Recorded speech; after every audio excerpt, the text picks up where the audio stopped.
I'm the aid distribution manager here at LHI. So during this time we've been continuing with our distributions. We've been focusing on hygiene. Today we did a face mask distribution. So we're doing a lot of inventory management and carrying on with our distributions. I'm one of the assistant directors. I do the monitoring and evaluation. I oversee the budget and as well as logistics and distributions. And in this kind of time I've been researching and thinking about different ways that we can open, like different scenarios, and also helping out with the distributions, which I really enjoy. So as volunteer coordinator, I've been mainly keeping in touch with former volunteers and future volunteers.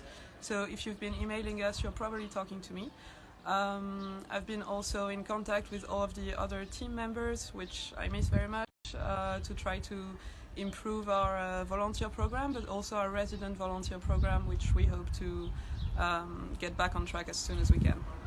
Today we're going to do a reusable face mask distribution. So here with Millie and Margaux, they're going to show you the right way and the correct way of putting on the mask without touching the front or the back of it. It's essential to use the straps as opposed to the cloth itself to reposition and position the mask on your face. Keep it tightly snug, as they've both done, just under your chin and above your nose, with the use of gloves. And then in the same way, in order to remove the mask without using the front of it, to use the same straps that you use to position it to remove the mask once again, completely avoiding touching the front or the back of the actual mask itself. Doing a face mask distribution today, reusable face masks that we've got here.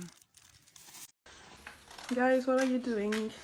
Cutting out leaflets for mask distribution. Exactly. We need to give In people form of leaflets to hand out to each caravan. Nice.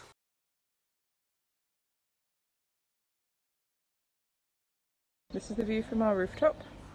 There's a bit of a storm coming. But we spend a lot of our time lazing around here, chilling in the sun and playing pétanque.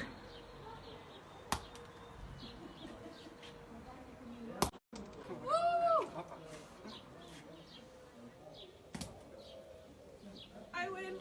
What keeps me going during a time like this is our ability, or the process of trying to find items for the residents during this pandemic.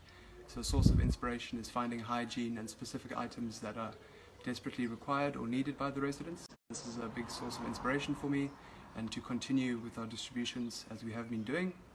And then another large motivation or thing that's keeping me going is the opening of our project and when that will happen. So what keeps me going is being here, the very cool atmosphere that we have inside the house, the opportunity to see the residents once in a while during distributions.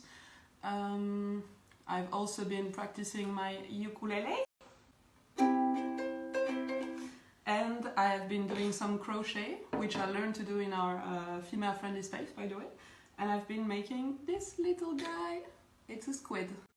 So we've been really obsessed with kittens. We have a litter just outside. This is the mum. Her name is Carol Baskin. And those are the 4 babies. Hey, so here we have Millie, who is making sourdough. Because yes, like everybody in lockdown, we do our own sourdough. And we have a massive bag of flour because there is no shortage in Greece. Yay, Greece! Millie, how do you do that? You add 4 tablespoons of flour to the starter, and then you add some water to that as well, and then you stir it and you leave it until you want to make bread, which will be in a couple of days. Nice. The 3 of us really like food and we cook a lot, so we really enjoy Millie's sourdough. Yay! So this is our cinema setup. We do this most evenings. Tonight's showing is Mars Attacks.